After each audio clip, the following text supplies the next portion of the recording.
बच्चों, online class में आप सभी का स्वागत है।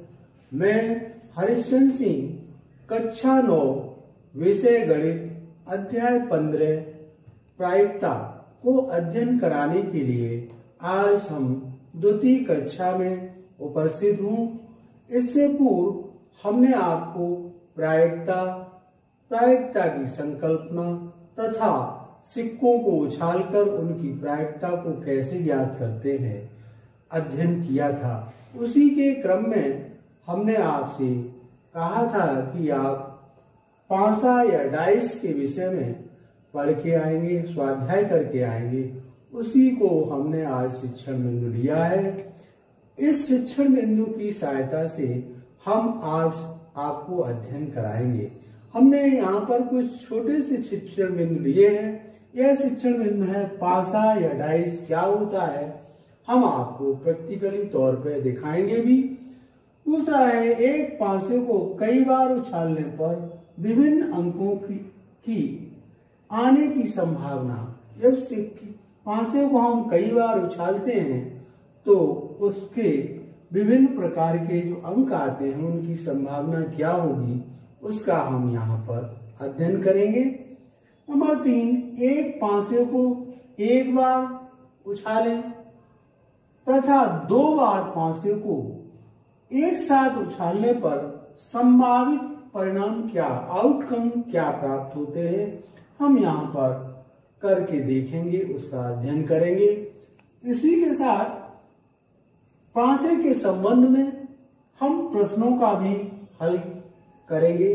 इस प्रकार से इस अध्याय की शुरुआत हम करेंगे। आइए प्रथम शिक्षण बिंदु, पासा या डाइस क्या होता है। यह एक त्रिविमीय 3 डायमेंशनल प्रकार की आकृति होती है। इसका आकार घनाकार या घन के आकार का, क्यूब के आकार का, यह छोटा क्यूब होता है।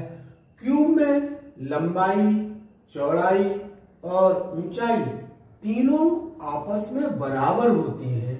यह पासे के आकार का होता है। यह क्यूब का छोटा रूप होता है, अर्थात लंबाई, चौड़ाई और ऊंचाई इसमें बराबर होती हैं। आपने देखा होगा सांप सीढ़ी का जो बच्चे खेलते हैं वो इसी पासे का उपयोग करते हैं। उसमें 6 सतह, अर्थात पासे में कितनी सतह होती हैं? 6 सतह होती हैं, अर्थात 6 सतह इस प्रकार से। इसमें प्रत्येक सतह पर अलग अलग निशान होते हैं, डॉट्स बने हों, अंक लिखे हों या उस पर रोमन भाषा में भी लिखे हो सकते हैं। तो अब इसका एक ध्यान रखा जाता है, एक जो अंक है, एक डॉट बना है तो उसके अपोजिट साइड में 6, ये देखिए 6, इसके अपोजिट साइड में क्या होगा, अर्थात इसको 7 की संख्या को पूर्त करता है। अब इसमें आप 2 ले लें, 2 के अपोजिट में क्या होगा, 5 होगा, क्योंकि 1 के अपोजिट में कितना है, 6 इजिकल टू 7, ये इसको पहचाने। अब 2 लिया हमने, 2 के अपोजिट में कितना होना चाहिए, 2 अपोजिट में देखें, इसके विपरीत दिशा में देखें तो 5 है। इसको पलट दें तो 5 और 2 कितने हो गए, 7।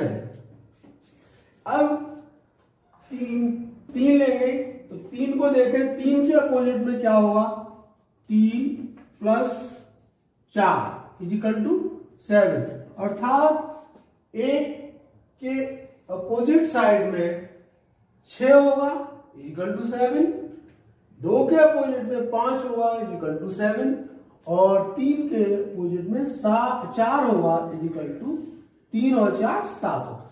इस प्रकार से ये छोटा सा क्यूब के प्रकार की यह आकृति होती है। इसको आप देख सकते हैं, हमने बनाया है, इसको आप देख सकते हैं प्रत्येक इसमें। अब सरफेस या सतह या फलक एक ही बात होती है।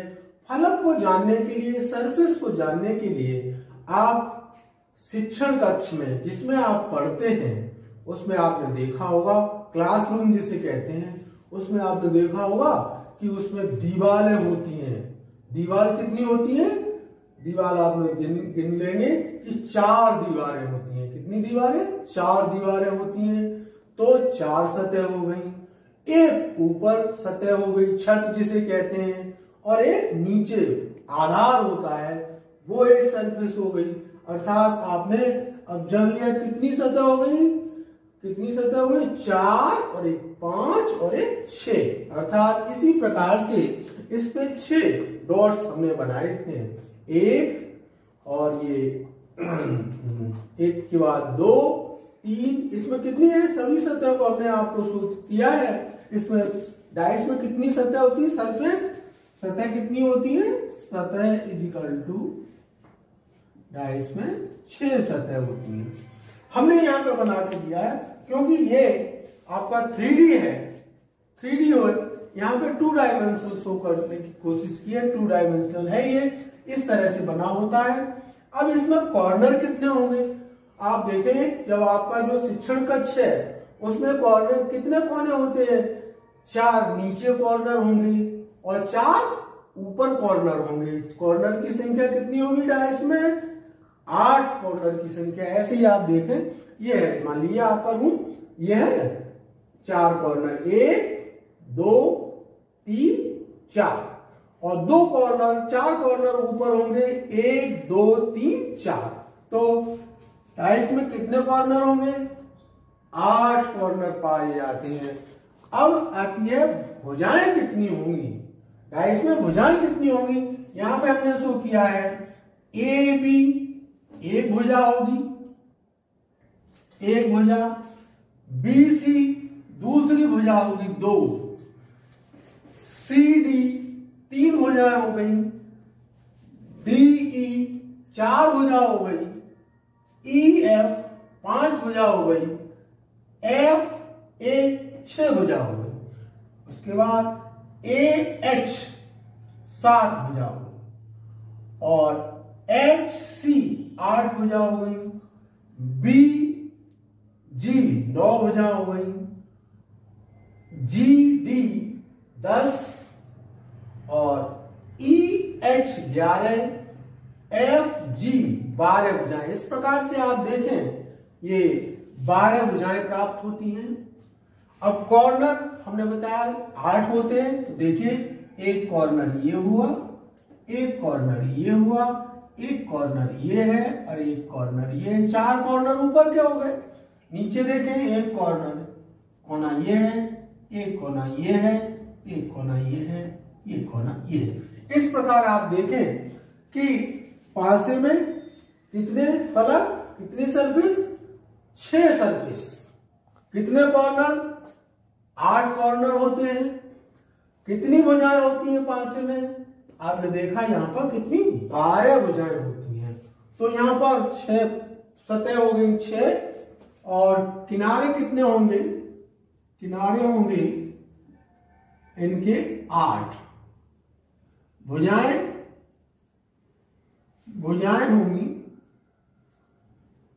होंगी 12। इस प्रकार का घन का रूप क्या कहलाता है? पासा कहलाता है। ऐसे सांप सीढ़ी का खेल इसी के माध्यम से बच्चे खेलते हैं। आइए शिक्षण बिंदु 2 की ओर चलें।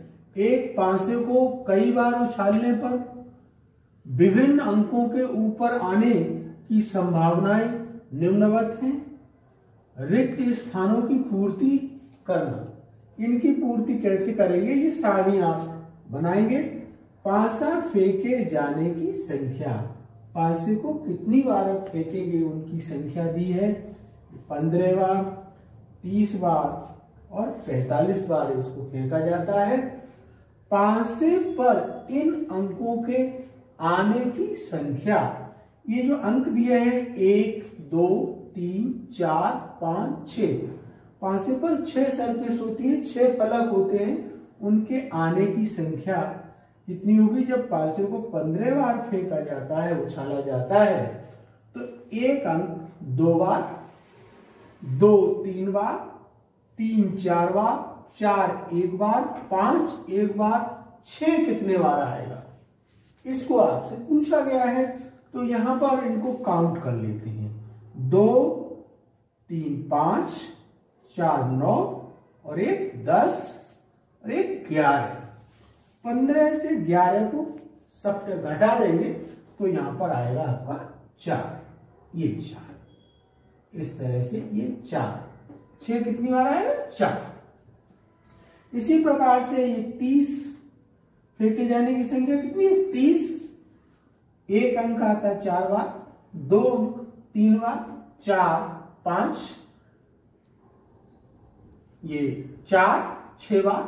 5 की संख्या ज्ञात करनी, कितने बार आएगा, 6 संख्या आती है 4। यहां पर इसी प्रकार से 4 और 3 7, 5 12, 6 18 और 4 22। 30 में से 22 को घटाएंगे, 8 बचेगा। तो यहां पर ये जो खाली जगह है उसमें क्या आएगा, सब बच्चे बताएंगे, 8 आएगा। सब लोगों ने समझ लिया होगा, 8 आएगा। इसी प्रकार से अब 5 से फेंके जाने की संख्या कितनी है, 45 है। तो 1 अंक 7 बार, 2 8 बार, 3 8 बार, 4 की संख्या ज्ञात करनी है कि कितना अंक आएगा, 5 5 बार, 6 5 बार। इस प्रकार से जो दिए गए अंक हैं उनको हम जोड़ लेते हैं। ये 7 8 15, 8 23 और ये 33। 33 में यहां पर हम सब्ट्रैक्ट कर दें तो यहां देखेंगे 45 में से 33 घटाएंगे तो कितना आएगा, 12 आएगा। ये रिक्त स्थान इस तरह से आप क्या कर सकते हैं, आप ये रिक्त स्थानों को यहां पर टेबल के द्वारा, सारणी के द्वारा ऐसे और भी आ सकते हैं तो उनको भी आप भर सकते हैं।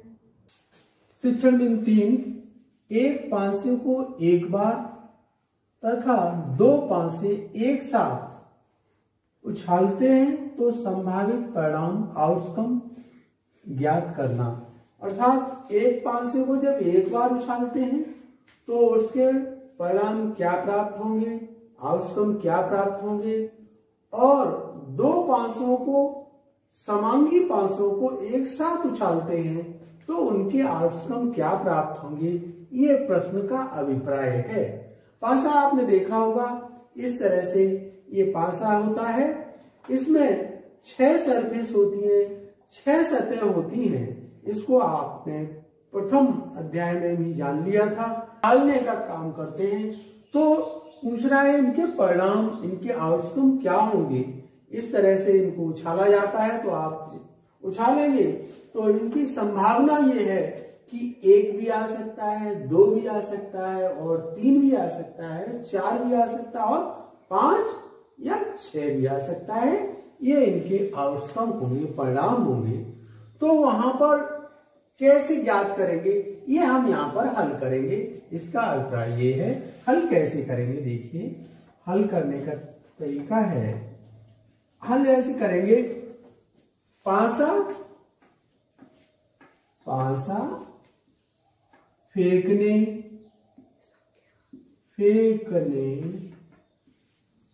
की संख्या, यहां जो पांसा हम फेंकेंगे उसकी संख्या क्या है, और यहां पर परिणाम देखेंगे। परिणाम देखेंगे हम यहां पर, जिसे हम कहते हैं आउटकम्स क्या होंगे। इसमें इस तरह से टेबल हम बना लेंगे। ये टेबल है हमारी, इस तरह से। यहां पर पासे की संख्या, पासे जब हम 1 लेते हैं, पासे की संख्या कितनी होगी, 1 लेंगे। 1 पासा लिया और हमने उसको उछाला, जैसे कि हमने अभी दिखाया था आपको। 1 पासा लिया और हमने उछाला तो उसकी सहायता से हमने एक सूत्र भी बना लें, सूत्र का भी निगमन कर लें। तो सूत्र क्या होगा, सूत्र हम यहां पर देखें, 6 to the power n जहां n पासे की संख्या है, अर्थात n बराबर, यहां कितने पासे की संख्या है, एक पासा लिया है तो n बराबर 1 होगा, अर्थात 6 पे पावर 8 बराबर 6, अर्थात यहां पे जो पासा फेंकेंगे उसके आउटकम की संभावना कितनी है, 6 है। तो क्या है देखिए, 1 2 3 4 5 और कितनी 6। यहां पे देखिए ये सभी अलग अलग हैं, 5 6। 1 भी आ सकता है, 2 भी आ सकता है, 3 भी आ सकता है, 4 भी आ सकता है, 5 भी आ सकता है और 6 भी आ सकता है, अर्थात एक पासे को फेंकने की संभावना कितनी है, उतने आउटकम प्राप्त होंगे, 6 आउटकम प्राप्त होंगे। अब हम यहां पर 2 पासे, पासों की संख्या कितनी है, 2 पासे हैं, उनको हम फेंकेंगे, उनके आउटकम की संभावना कितनी होगी, उनके परिणाम कितने प्राप्त होंगे। तो यहाँ सूत्र की सहायता से हम उनको लिख लेंगे कि कितने प्राप्त होंगे। यहाँ पे 6 की 2, क्योंकि 2 पासे एक साथ फेंके तो कितनी होगी संख्या, 6 × 6 = 36, अर्थात इसके 2 पासे जब एक साथ फेंके जाएंगे उनकी संभावना हमने ज्ञात कर लिया, कितनी होगी, 36 होगी। अब हम लिखते किस प्रकार से, वो यहां देखें, 1 1 2, इसको इस तरह, 1 3, 1 यहां पर 1 होगा, इस तरह से लिखेंगे, 1 ये होगा, 1 2 होगा, इसको हमने ब्रैकेट में बंद कर दिया, 1 3, 1 4, 1 5 और 1 6। इस प्रकार से इनके प्राप्त होते हैं। इसी प्रकार से 2 1 2 2 2 3 2 4 2 5 2 6। इस प्रकार से 3 3 1 3 2 3 3 3 4 और 3 5 और 3 6। इस प्रकार सभी देखें आप, सभी भिन्न भिन्न अलग अलग प्राप्त होते हैं। 4 1 4 2 4 3 4 4 और 4 5 4 6। इसी प्रकार से 5 1 5 2 5 3 5 4 5 5 और 5 6। इसी प्रकार से 6 2 6 3 6 4 6 5 6 इस प्रकार से हम देखें इनकी घटनाएं कितनी प्राप्त होती हैं, 36 प्राप्त होती हैं। देख लें कुल मिला के जो हमने यहां से ज्ञात की थी वो हमने अब इवेंट के रूप में हमने अलग अलग लिख दी हैं। अब आप यहां से देख सकते हैं कि जिसका प्रथम अंक 1 है उसकी प्रायिकता हमने मान ली ई है।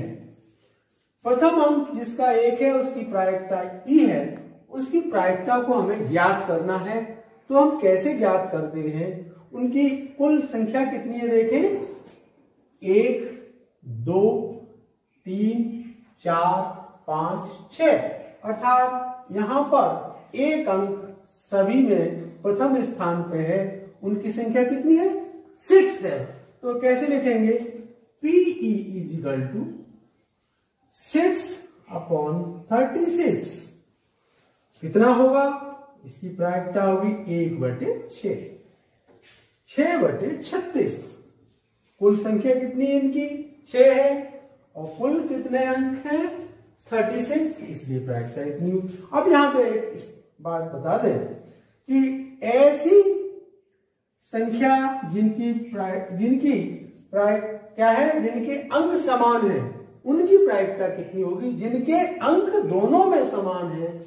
उछालने ऐसी घटना F है, PF हम मान लें, ऐसी घटना PF का मान ज्ञात करो जिनमें दोनों अंक समान हो, उनकी प्रायिकता कितनी होगी? उनकी प्रायिकता देखें आप, एक तो ये है, ये देखें, ये देखें आप इस प्रकार से,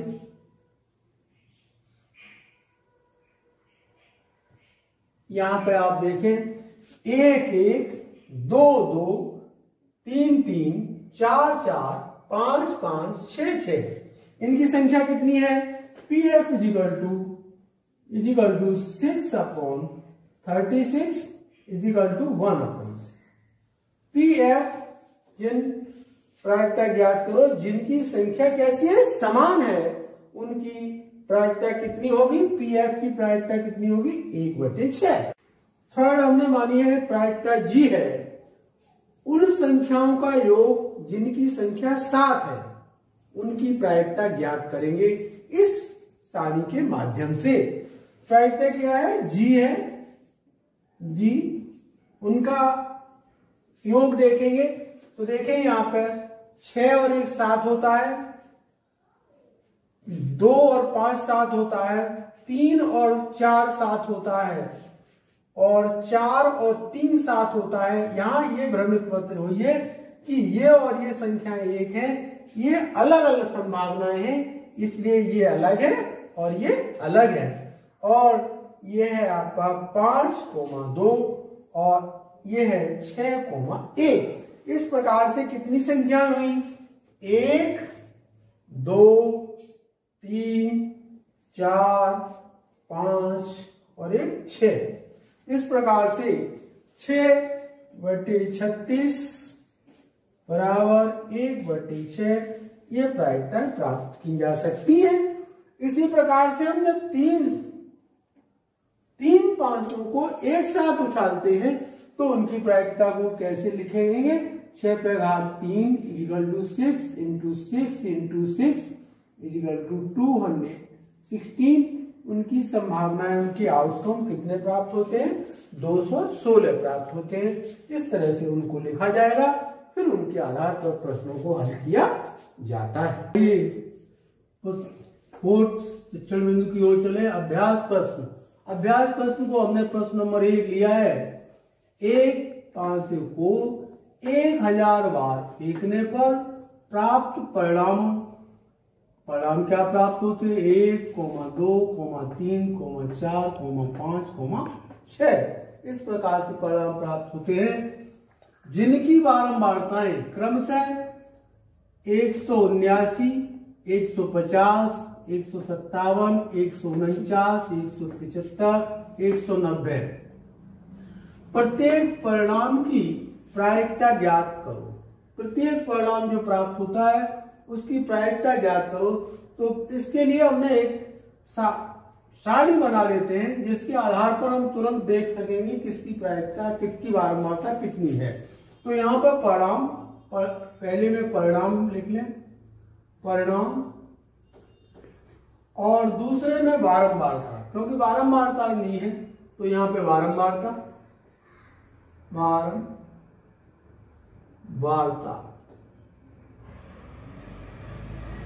अब बारंबारता परिणाम के अनुसार क्रम से दिए तो 1 कितनी है? 179, 2 150, 3 157, 4 की बारंबारता 149, 5 की बारंबारता 175 और 6 की बारंबारता देखें 190। इस प्रकार से ये बारंबारताएं दी हैं। अब देखिए यहां पर प्रायिकता ज्ञात करने के लिए पी आई का एक सूत्र लगा दें। P I equal to 1, 2, 3, 4, 5, 6। इस प्रकार से आई के मान होंगे। आई का अर्थ है प्रारंभिक घटना, द्वितीय घटना, तृतीय घटना, फोर्थ घटना, फिफ्थ घटना और सिक्स घटना। ये उस प्रकार से घटनाएं हैं। अब यहाँ पे एक चीज ध्यान देने वाली बात है, पांसे को कितने बार फेंका जाता है। हमने आपको पांसा दिखाया था, इसको कितनी बार फेंका जाता है, 1000 बार फेंका जाता है। पांसे को फेंकने की संख्या, पांसे यहां पे लिखें, पांसे को फेंकने की संख्या बराबर 1000। इस प्रकार से अब प्रारंभिक घटना के लिए हम क्या लिखें, प्रारंभिक घटना के लिए P(E1) अर्थात प्रथम की बारंबारता बटे पांसे को फेंकने की कुल संख्या, यहां जोड़ लें कि कुल संख्या बराबर 1000। अर्थात एक की बारंबारता कितनी है 179 अपॉन कुल पांसे को कितनी बार फेंका गया 1000 बार। तो यहां पे इसका भाग देंगे 0.179। इसी प्रकार से 2 PE2 दूसरी घटना, उसकी बारंबारता 150 बटे 1000 इजिकल टू 0.15। इसी प्रकार से PE3 थर्ड इवेंट में 157 बटे 1000 इजिकल टू 0.157। फोर्थ में PE4 इजिकल टू 4 में देखें 149 अपॉन 1000 इजिकल टू 0.149।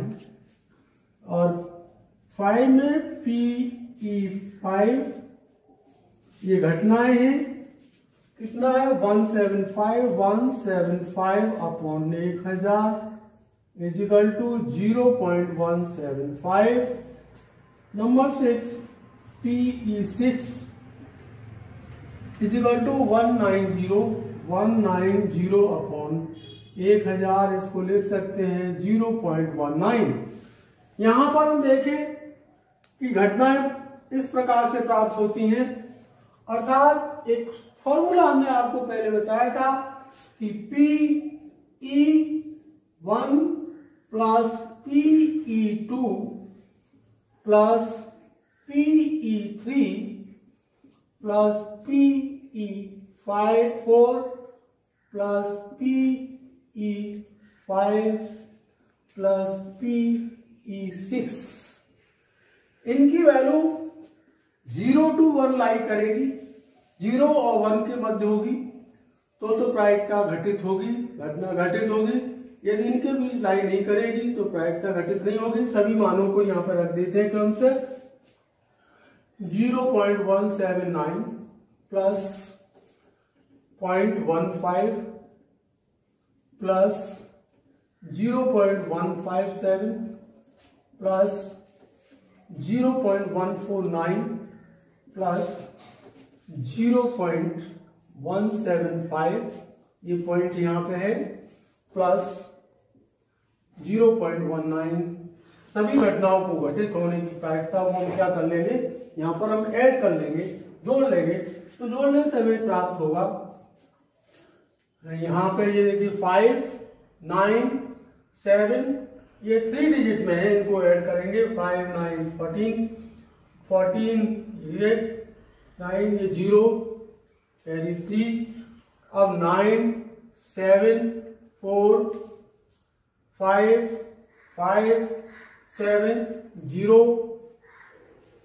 यहाँ पे 1 4 1, ये 1, ये भाग आपका आएगा 1 पॉइंट। इस प्रकार से ये प्रायिकता जो PE इजिकल टू कितनी आई 1.00, अर्थात प्रायिकता की वैल्यू कितनी आई 1, अर्थात ये घटना घटित हो गई। कार्य है प्रश्न नंबर 1, पांसे में कितने फलक होते हैं? हमने आपको बता दिया पांसे में कितने फलक होते हैं, लिखेंगे। प्रश्न नंबर 2, पांसे को एक बार उछालने पर आउटकम या परिणाम क्या प्राप्त होता है? हमने आपको बताया है। प्रश्न नंबर 3, पांसे का उपयोग किस खेल में किया जाता है?